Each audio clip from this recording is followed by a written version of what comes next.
Beauty and the Beast. Once upon a time, Elara and her father, a once wealthy merchant, lived in a grand house by the sea.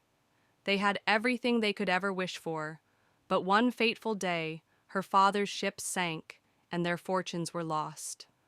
Ilara's father, devastated, fell ill, and despite their best efforts, they were forced to sell everything to pay off their debts.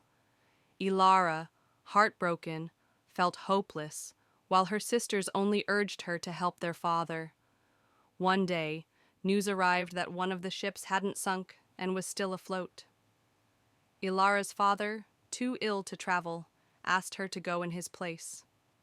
She agreed and set off toward the shore.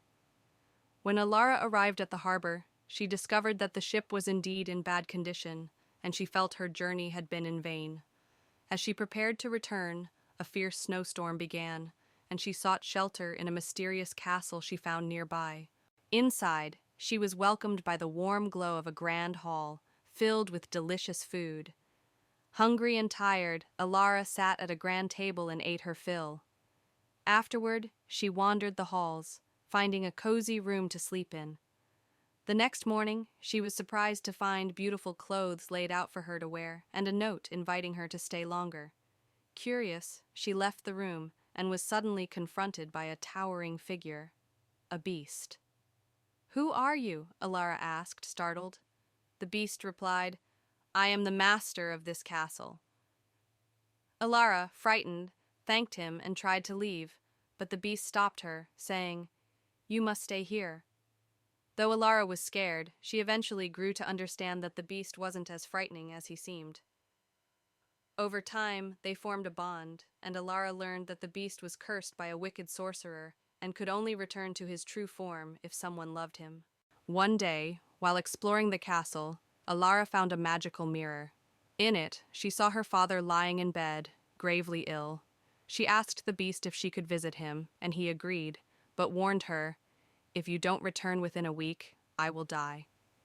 He gave her a magical ring, telling her that wherever she was, it would guide her back. Ilara quickly traveled back home and helped her father recover. As the days passed, her father improved, but she knew she had to return. One night, she dreamt of the beast, lying alone and cold outside in the storm. She rushed back to the castle, and when she arrived, she found him in the garden, lifeless.